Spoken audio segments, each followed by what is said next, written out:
পৃথিবীকে গড়ে তুলবে। আমরা এমন রাষ্ট্র গঠন করতে চাই পৃথিবী আমাদেরকে অনুসরণ করবে।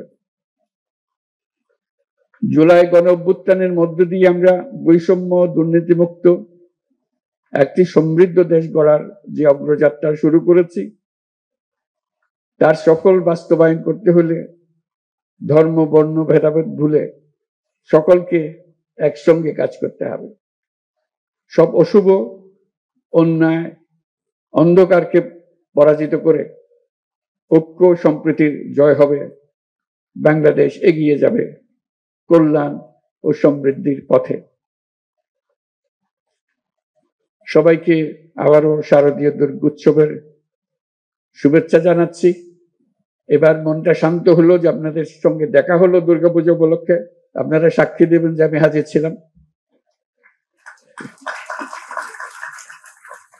এখন শান্ত মনে আমি জাতিসংঘের দিকে রওনা হতে পারবো। সবাই দোয়া করবেন, আশীর্বাদ করবেন।